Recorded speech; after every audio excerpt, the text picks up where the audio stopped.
So, this here is an attempt to understand the chronic loop of depression and anxiety. So, this is not a clinical examination or a clinical finding or a clinical conclusion on my end, because I am certainly not qualified to speak as a person in authority. But what I am stating is stating out of my own personal experience, as well as a number of people that I have seen, mostly students. So we are all certainly behind a certain kind of high in life.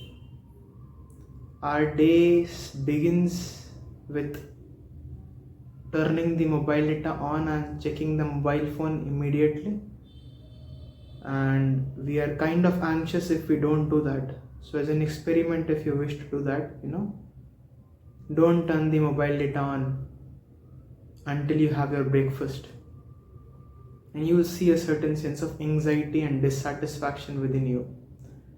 And through the day we go on one activity to another to another to another, and the day ends and we still feel, there's a battery meter of our fulfillment and it's never fulfilled. Even if it's 11 p.m. at night, you'll be sitting in front of a mobile and watching a TV show, talking to a person, getting that fulfillment. So we are always trying to get fulfilled, and we are usually never fulfilled. Yes, we are drained and ultimately we sleep at night. Now, the context behind saying this is the same goes for a person who is going through anxiety and depression. Now, it's not that one is facing one or the same. We are considering a situation where a person is kind of fixed, and it's a very complicated situation. Now, this person tries to act because he is kind of depressed. Now, even depression and anxiety are clinical terms and are used differently by different people in different contexts by different symptoms. So, I'm not going to define them, but I'll try my best to explain. So, a person who is depressed is kind of having everything that's right in their life. Almost they have a house, they have good friends, they have their career going on fine, almost everything is fine, and yet they are not satisfied and content with life, extremely demotivated, having no purpose or hope, no reason to wake up, just sad.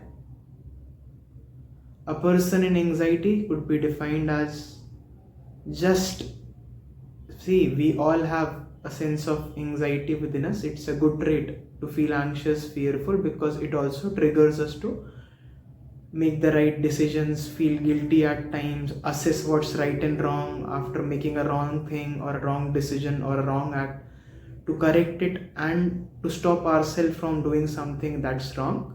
Anxiety is a good thing. But a person who has anxiety, which is kind of an intense level of it, is panicking throughout the day.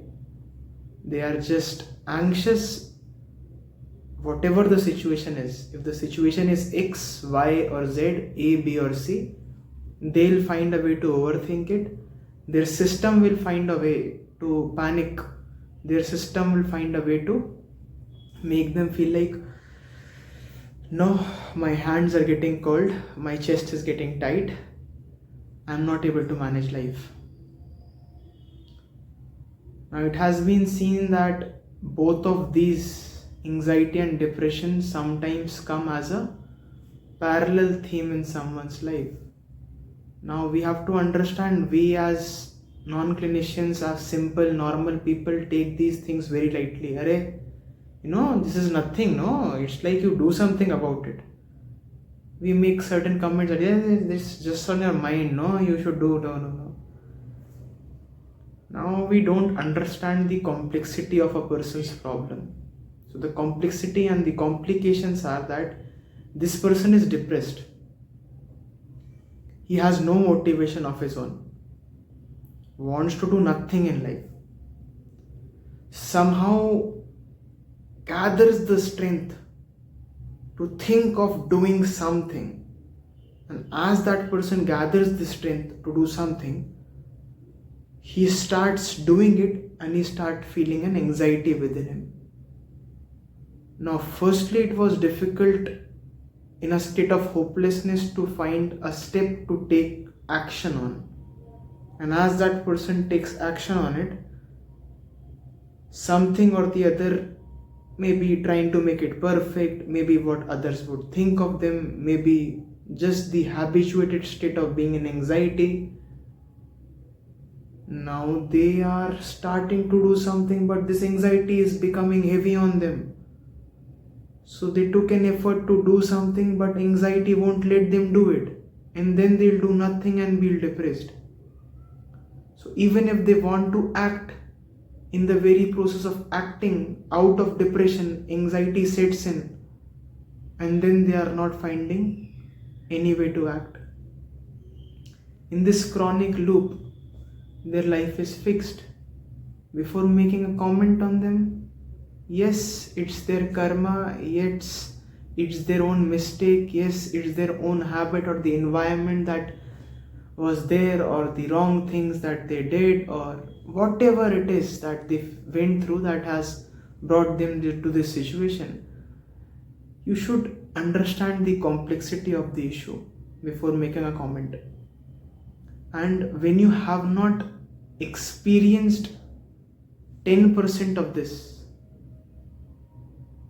you are not at all worthy to comment on anyone.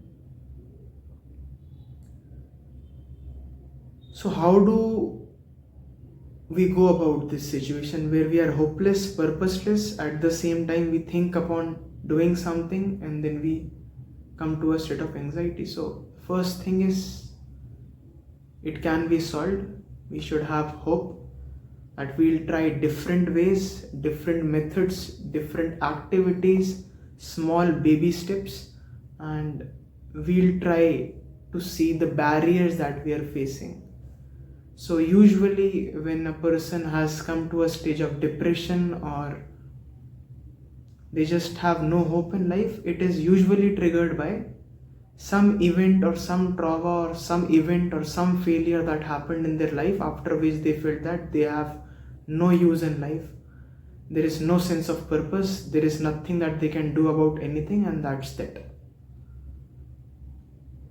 So to counsel a person who has come to a state because of X, Y, Z things that have happened in the past, in the present when they are feeling hopeless, you have to understand and try to create a purpose out of their life. So it's not just about having a spiritual purpose. Obviously that's the reason that we are here as humans. Human birth is special. It is meant for a specific reason. It's meant for attaining love for God, or there could be different terms that could be used as enlightenment, etc. Not going into the depths of spirituality here. So that's one way to bring their attention to it, that how important human life is and that there is a higher purpose, and not just for you, for every human. Beyond this, we have to go back into their life and make them understand that, the failure was not a failure. It really helped you learn something so deep that now you are way ahead of other people, and that's not a lie. Any person who is depressed has really gone through many things that most people didn't have the opportunity to go through. Those events didn't occur in their life. So whatever the reasons are in the past, one has to go in the past and make them see that it's not a failure, it's not the end of the world, it's just a new beginning, a new learning to life. See what you can learn through it, see how you can help other people who are in that state itself to come out of it. We have to create some goals, some ideals, some purpose in their life, so that they can start standing by themselves. The one that I feel has helped me help others is the very suffering that they face. So maybe a trauma of a relationship, maybe failure in career, maybe someone's death. I'm like, whatever it is that you went through, my friend, someone or the other is also going through the same. You have to stand for them so that tomorrow, after getting through this stage, you'll be in that state where you can guide others who are going through the same thing. Your suffering is the syllabus of your life, and it will help others save their time suffering. So this, or a material motivation or career or their family responsibilities, something has to become an important thing for them to see that, okay, I need to rise, I need to change, I need to do something about it. This is not how it's going to go. I need to rise. I cannot stay fallen all the time. So we have to create some sort of a purpose for them according to their life, personality, abilities, traits, circumstances, environment, monetary consideration, financial stability. You have to assess their life and see what happened back there, process it, help them process it, forgive the people that need to be forgiven, even if it's oneself, and then make them understand that, see, dwelling on it is not something that's, helping you progress. We can learn and move forward, and the suffering is sufficient enough. Now let's move on. It's been 2 years, mate. Now this person hasn't done a lot in the last few years. Now this person picks himself up, starts to act. Let's say this person starts to work in a specific job profile. Now he starts to work, but he's doing some freelance job or he's working at a place. Now he's feeling really anxious with life because he's trying to be perfect. He's trying to impress the whole world.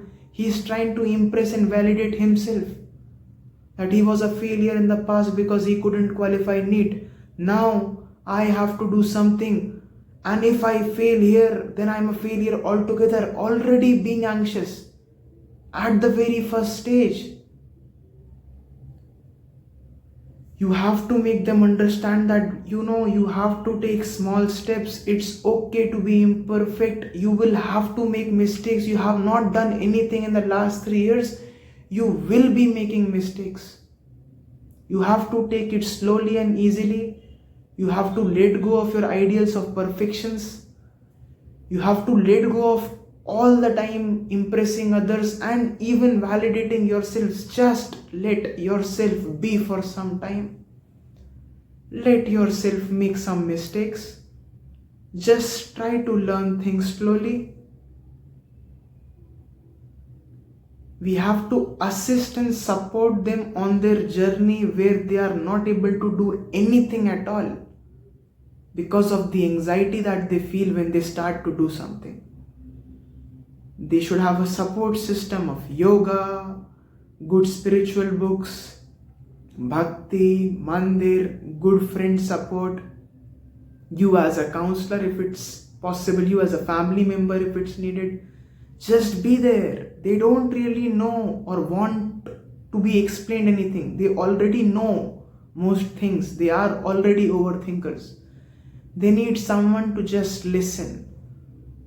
Be there and listen. You don't have to make a comment. I have taken sessions with people where, for 2.5 hours they have just spoken. I haven't even gotten a chance to speak one word. And I'm like, I don't have to.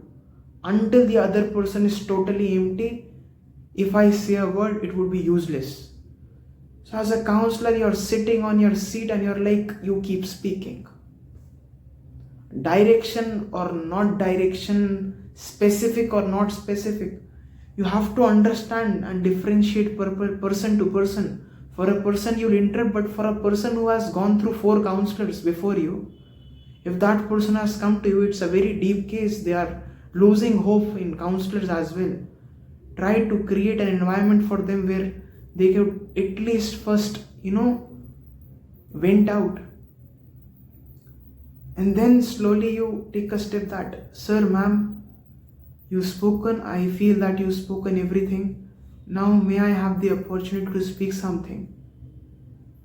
and see to their face, and maybe they'll permit you. And that's the point where you start speaking about their depression, about their anxiety, about their OCD or the habits that they've created in life, about the traumas that have happened in their life. It's not going to be a 2 hour thing. It's going to be sessions and sessions. At the same time, it could end in 1 hour also. It depends case to case. But it's not an easy profession to be in. You have to be loving at the same time detached. You have to listen to them at the same time. Manage your own peace also. So when you face a person in your family who is going through either anxiety or depression or both at the same time, don't take it simply.